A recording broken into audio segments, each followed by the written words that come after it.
Hello students, welcome to Stenobuddies. The dictation will start in 5 seconds.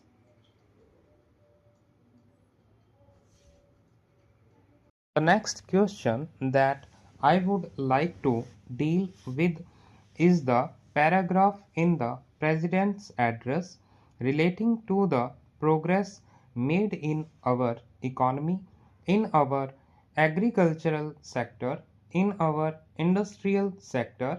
in our foreign trade, etc. Sir, you were pleased to read out to us a very large list of the achievements of the Congress government during the last decade and the important targets which have been achieved during the last 10 years of our planned economy. You also mentioned the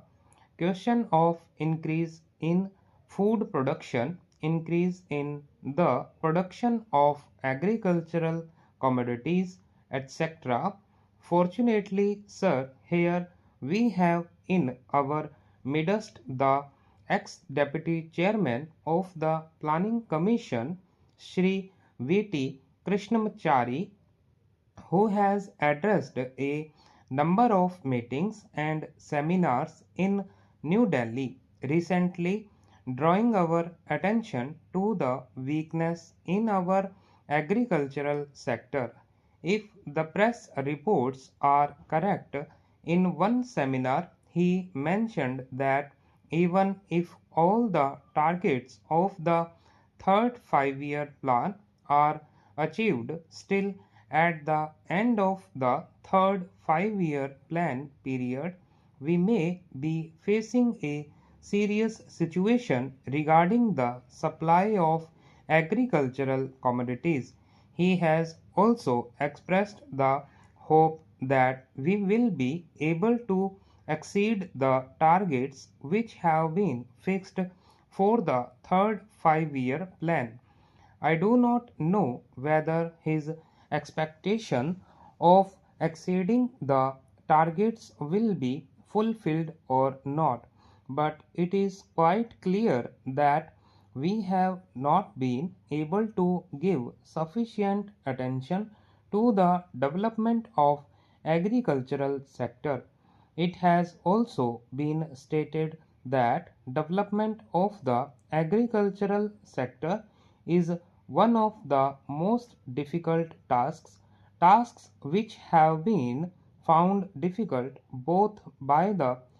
democratic countries as well as by countries in which total planning is going on. It is all the more reason, therefore, that we should pay more attention to the agricultural sector so that it may be possible for us to meet our requirements as and when they arise, and the situation which he has foreseen at the end of the third 5-year plan may not materialize.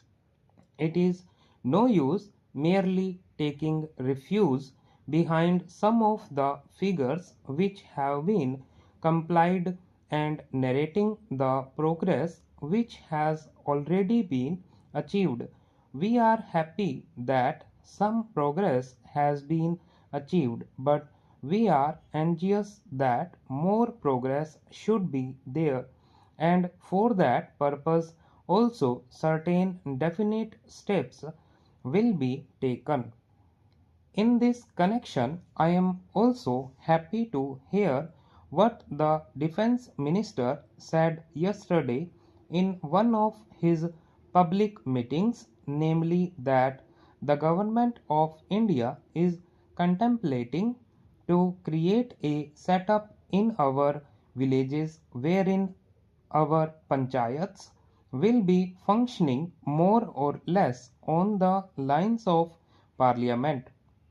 Unfortunately, he did not elaborate that point further, and the press has not thrown any more light on what that exactly means. But if it means that The panchayats will be in charge of the resources that are available in the villages, that they will be in a position to determine how best the productive efforts in the villages are to be directed, and in what direction determine what targets are to be achieved. And when the production is there and there is a surplus to be exchanged with other centers in the country, that the panchayats will have their say in the matter, on what terms this surplus will be exchanged with other centers in the country. Then I think a very valuable step forward in the direction of building our economy on a decentralized basis will have been taken. We have always taken the view, sir, that if planning is to succeed in our country, and if there is not going to be any regimentation of our productive activity and forces, what is necessary is that the common man should have a voice in determine, determining the economy policies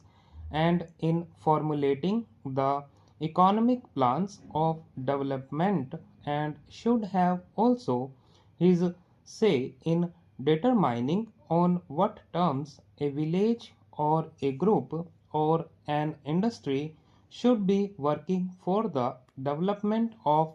economy as a whole. In other words, some amount of competition, some amount of